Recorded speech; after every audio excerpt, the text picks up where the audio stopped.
Hey, are we live? Hey, I think we're live. Hey, check that out. Oh my gosh. Look at all those comments. Hey guys, it's John here. Still really learning how to do this whole live thing, so just bear with me. This one's going to be short, concise, and to the point. I'm going to pull up YouTube so I can read the comments via YouTube, so I don't have to like scroll through and do all this kind of stuff with the phone. But I wanted to say hello. Hope you guys are having an amazing, what is today? Tuesday? Hope you guys are having an amazing Tuesday, or is it a Wednesday? Yikes, that's awkward. It's Tuesday, I think. Good, awesome. Hope you guys have an amazing Tuesday. I just got finished fishing the Niagara River. It's the first time I ever fished it. It's one of my bucket list places I've wanted to fish.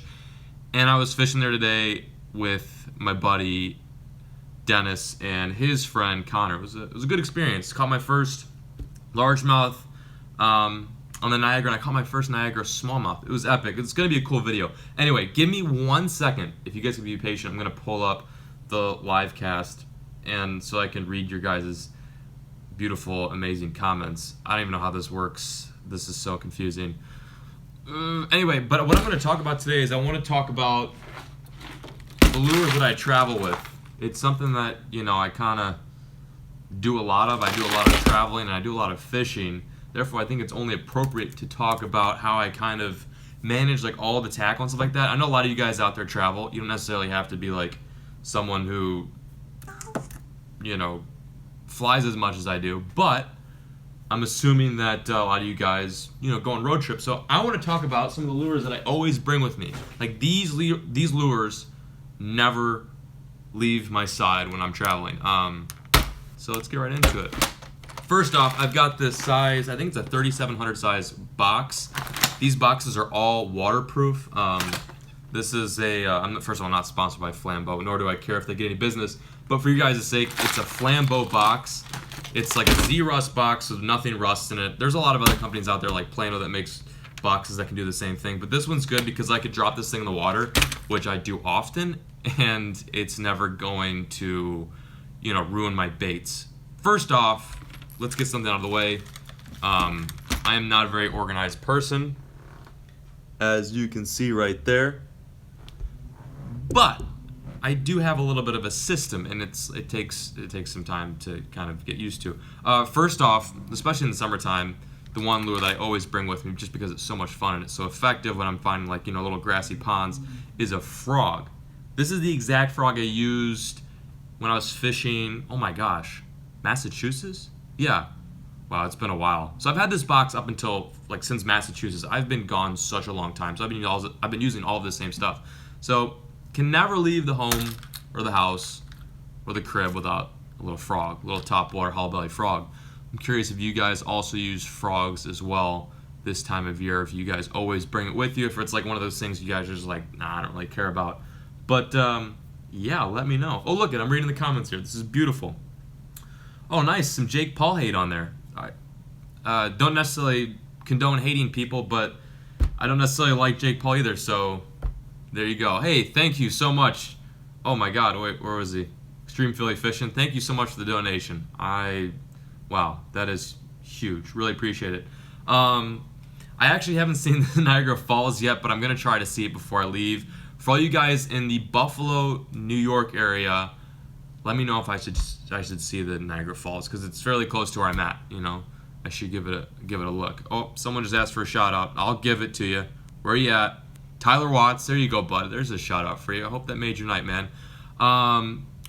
Tamaleo Chevalery. Sorry, that's butchered job of pronouncing your name, but thank you so much for the donation. How can mirrors be real if our eyes aren't real? I don't know. That's a deep question. Anyway, let's go back to the lures. So frog, boom, first one. Second one, a little bit unnecessary, but it's quite possibly one of the most fun lures to fish out there. That being a whopper plopper. You can't go wrong. I think this is the 180 size, 130 size. Excuse me, sorry, it's a 130 size. But I like the big size because you can use it for other fish too, like pike and muskie, not only bass, but bass will destroy this size. Pretty cool little bait. And make sure if you ever get these that you get them with the big chunky hooks. The other ones, they bend out. I've actually used this exact bait in Africa for tigerfish, and it held true. Fortunately, I didn't catch any on it, but it withstood the teeth marks and all that kind of stuff. So yeah, 2 baits, 2 topwaters of the way. I'm not going to go over everything, just like the main bread and butter. The other thing I like to bring too is like realistic swim baits. These are, I think, coppers or something like that. But yeah, I like bringing realistic swim baits just in case I'm fishing like super clear water. You know how it is. Super clear water, super realistic swim baits tend to kill it, especially in the summertime. So that's my other lure. Also, summertime can be a good time to throw deep cranks, and being that I'm up north a lot during the summertime. Wow, I gotta sound my words out. Sorry, I'm really tired. I like to bring some deep diving crankbaits. So I got deep diving 1, deep diving 2. This is one of my favorite crankbaits all the time. It's a little I'm a pin jack. And then where's my deep diving 3? Oh, here's deep diving 3 right here. Boom. Look at that. Look at how sexy that is. This is actually called a chrome sexy shad. So it literally is sexy. So these are my 3 favorite little medium diving crankbaits. If I need to go a little bit deeper, then, you know, we're going to have to pull out this guy right here. But I don't try to bring, like, all the different types of depths. You go crazy, too, with all the crankbaits and styles and depths you can cover. So I just try to cover, like, the most basic bases, and that way I'm not overpacking. Oh, got another big donation there. I got to give a shout-out. Zomboy Fanboy, thank you so much for the donation. That is huge. I will for sure keep up the great footage. You keep up the dopeness and realness. I really appreciate that. So what do we talk about? 2 topwaters, swim baits, realistic swim baits, deep diving crankbaits. Here's kind of an interesting one. A lot of people associate jerk baits for like fall and winter and spring and cold water situations, but I always pack one with me because if I ever stumble upon like a small river or a lake that's pumping out a bunch of current, jerk baits murder it. Absolutely kill it for summertime bass. You don't necessarily need cold water to catch them on jerkbaits. Matter of fact, I think like the best jerkbait bite I've ever gotten on was in like 85-degree water temperature, and that was with Billy Matthews, my good buddy from Illinois.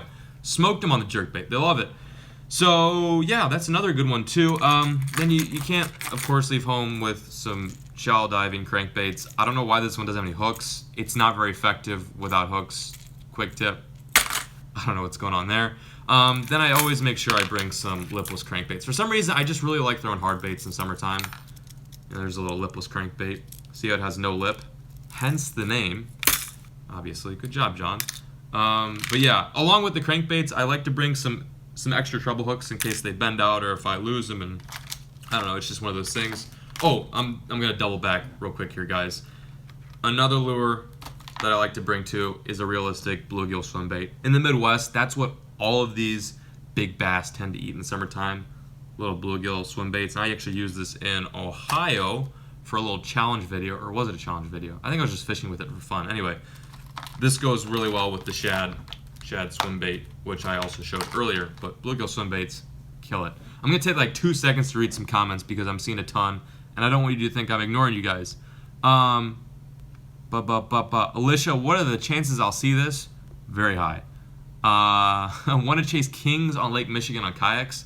That actually sounds incredibly awesome. I've seen and heard some guys who do that on Lake Michigan, and I've always wanted to do that. I'm just unsure as to when the best times to do that are. But yeah, why not? It sounds epic. Sam Wiggy, I love you too, bud. Just keep being you, Sam. Please go to Australia. That would be dope. It would be extra dope. I think I need to definitely go there. There's some really good GT fishing. There's queen fishing there. There's barramundi or barramundi. I don't know how you guys pronounce it. What else is there? Murray cod, triple tail. Australia is really from what I've heard, it's like a mecca for saltwater and a little bit of freshwater fishing. 2 more comments and I'm gonna get back to my top baits because I got some other lures you guys probably want to hear about. Maybe not. Maybe you guys don't want to hear about the lures. I don't know. I just assumed you do. Who knows? What do you suggest for a grassy pond? Frog for sure. And if that doesn't work, you can't go wrong with a Texas rig or a swim jig too. I love swim jigs for grassy ponds. This time of year they get aggressive and they're looking up and they're looking for fast moving stuff. So swim jig kills it. Dixie, I love you too. Kansas, go Kansas. Nothing wrong with Kansas. Kansas is the bomb dig, even though I've never been. Oh man, one more comment and then I'm gonna get back to blabbering about baits. Oh God, go walleye fishing in Nebraska? Is there good walleye fishing in Nebraska? I'm unsure. Well, you would know better. You're from there, I'm assuming. Okay, that's it. Moving on. One thing I never leave home without is finesse lures. I'm not gonna get like too detail oriented, but I will say that usually I'm bringing nail weights for Nico rigs. That's a little nail weight. Look at that. Love that. I'm also bringing shaky heads for summer smallmouth. These are by far my favorite shaky heads. If you want probably the best shaky heads on earth, screenshot this and go pick some up. Again, not sponsored by Owner. I don't know why I'm giving free promotion right now, but it's good stuff. So I don't know. Check it out if you want or don't. I give two hecks about Owner. That's right, Owner. I could give 2 hecks about you. Where am I going with this? Also, drop shot weights. Can't leave home without those. And then my favorite drop shot hooks ever are, wow, another Owner plug. God, I did not realize this was Owner as well. This is really awkward. Anyway, I guess Owner makes some pretty good mosquito hooks. Size 4 is the kind you need. Guys, you don't need big drop shot hooks. Look at the size of that drop shot hook. I even like smaller sometimes. Just saying. So that's that. Finesse, always. I always stay strapped up with finesse this time of year when I'm traveling. And I literally can fit like all of that in this 3700 size tray. Along with that, I bring an extra smaller tray just for like smaller outings, and so I can fit some overflow tackle. In here, I don't have anything crazy. Pretty much the same stuff I just talked about. More shaky heads. I fit some spinnerbaits in here too. Spinnerbaits are always good to bring, but these past few days I haven't caught anything on spinnerbaits, so I'm not going to talk about that much. Little swim baits. Storm swim baits, you know how we do. But yeah, and this is a size 3600. Oh wait, if that's a 3700, how is this a 3600? I don't know, but it's another waterproof. I always carry waterproof. I'm telling you, if you're out in the element and if you're a fisherman, like I don't know why everyone doesn't have waterproof cases. They're only a little bit more expensive, but they will save you so much money on rustle hooks. It is a necessity, or at least in my opinion. So I carry 2 boxes with me. One I think is a 3700 size. I have no clue now that I'm thinking about it. And the other one's a 3600 size. Or maybe Flambeau and Planer go by different sizes. I don't know. The next thing I bring with me is a Ziploc bag, but not just any ordinary Ziploc bag. I bring a Ziploc bag full of baits. Now, the baits in here are like super unorganized, but I'm just going to go over the basics as to what I bring. You guys ready for this? First off, swim baits for those northern smallmouth, especially where I'm fishing now in the upper Niagara. Like smallmouth heaven for swim baits. It's a really key necessary tool. God, get your words out. Necessary tool for current smallmouth. Little tiny Senkos, again for finesse smallmouth. Drop shot worms for, yes, you guessed it, finesse smallmouth. I should have brought more craws. I didn't. I've got some craws here. Some little craws that go on the back of jig trailers. You know, same old, same old. Senkos, Gary Yamamoto, the best. Bring some of those. That's the main gist there. I also really like bringing lots of finesse worms. Finesse worms are really awesome. These are awesome finesse worms. Yeah, but you guys, I think, are getting the point here. So yeah, you saw everything I bring. I bring 2 boxes, 1 bag full of baits, soft plastic baits, and the bag I bring is just like this little backpack. It's very straightforward. In here I stuff unorganized piles of line, more miscellaneous baits that have somehow made their way out of the Ziploc bag, and this is also where I keep my reels too. I stuff all my reels and I put them in neoprene cases, little favorite neoprene cases. What I lost, I don't know where they're at, but I put them in cases. Okay, so that's it for the most part. Before I sign off, I want to read some comments, and I also want to talk about the one rod that I've been using the absolute most since I have left Texas, which feels like probably a year ago. I think it might have been a year ago. And the one that I've been getting the most action out of, that being the 6 stick. by Favorite. Now, you guys probably know that, yes, I am sponsored by Favorite, and this has been one of the rods that I was kind of reluctant on to use and to quote-unquote, like, you know, share with you guys and suggest, because it was like so inexpensive, and I was like, well, I mean, is this a rod that's going to be able to withstand the power of my meaty hook sets? And sure enough, it has. Actually, out of all the Favorite rods I've owned, this has been the one that's been like just the most handy. It's very durable. It's lasted me a long time. I've had no problems with any of the guides, and it retails, I think, for $100. Ooh, yikes! Don't kill me, Winston. I think it's $100. Maybe it's $8.99. I should probably know that, shouldn't I? Anyway, this is a 7-1 spinning. It is a killer shaky head, drop shot, swim bait, like finesse rig rod. It murks it. It looks so sexy. These are going to get redesigned pretty soon too to look even cooler, if that's even possible. But I really like that rod. I will leave it linked in the description below if you guys want to check it after this is posted. It's a great stick. 2 thumbs up. John B. approved. Okay, let's read some comments, and then I'm signing out. I got some videos to edit. I am so behind. I'm going to jump on my computer here, read some comments from you lovely viewers, and then I'm going to crank on some edits. You know how we do. Okay, sell rigged hats. Ooh, one step ahead of you, bud. You can check them out at riggedfishing.com. This is the only color we have. There'll be more pretty soon, or plenty soon, whichever works. And you can buy them there, riggedfishing.com. Hope it works. Hope you buy one. I would appreciate it. Lake Amistad visit. I've always wanted to go to Amistad, or Amistad. How do you pronounce that? I've heard both ways. Definitely a bucket list place. Ever since I was a kid, I've wanted to fish there. Do you like to shark fish? You know, I've only shark fished once. Well, I guess twice if you want to count all those times that I fed those sharks the tarpon that I was trying to reel in the Keys. But the first time I went shark fishing was with Blacktip H, and that was a lot of fun. I caught my first ever bull and my first ever blacktip, and it was so much fun. I think if you want to shark fish, definitely do it from land.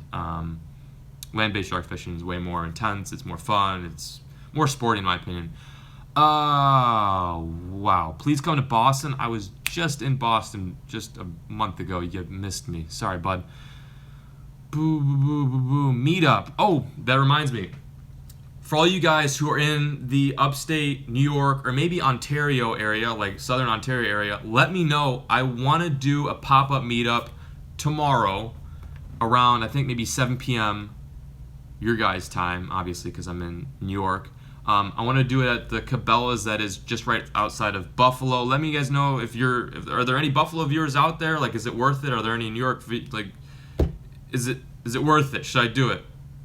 Would you guys come? Would you visit? Would you make me feel like I'm popular and show up? And I don't know, it'd be kind of cool. I'm kidding, but seriously, I would like to do a little meetup tomorrow. I think it'd be kind of neat. There's a Cabela's in Buffalo that I'd like to pop on over and just meet you guys and say what up. That'd be sweet. Any giveaways? None that I can think of, but maybe soon. Maybe soon. Will Horn, thank you so much for the $10 donation. Lake Wiley. I think I just went to Lake Wiley. Not just, but I think in November. Yeah, definitely need to go there again. Got some friends near Lake Wiley that I should definitely revisit. Who's my girlfriend? I don't know what you're talking about. Am I in Buffalo? Yes, I am in Buffalo, New York. I actually just ate at, what's it called? Anchor Bar. The home of the original Buffalo wings. It was unbelievably amazing. Although I didn't get the hot wings. I just settled for the mild because I wasn't feeling too ambitious. Am I coming to North Carolina anytime soon? No, but that doesn't mean I won't anytime soon. I just don't plan things in advance. Skipjack TV. Boom, he said say my name. All right, 2 more things, and then I'm signing out. I really appreciate all you guys tuning in. I know it's late for some of you, especially on the East Coast, but yeah, thank you so much. I've got like 10 minutes left on my battery. When will I be back in Texas? I should probably go back soon. I'm just holding off because it's so hot and I don't like the heat. Yeah. Thank you so much for the donation, Joe Brawlier Fishing. Thank you. I love you. Peace. Ooh. Ooh, one more. One more. One more. One more. That's it. Oh, am I going muskie fishing? Yes, I just muskie fished today, and I'm gonna go back out tomorrow. You guys will see the video from that whole experience. Okay, that's it, guys. Thank you so much for watching. I really appreciate it. You homies are the best. Hope you guys crank on some fish this weekend. Expect lots of uploads in the near future, aka like tomorrow. Stay safe, catch lots of fish, and as always, keep fishing. Number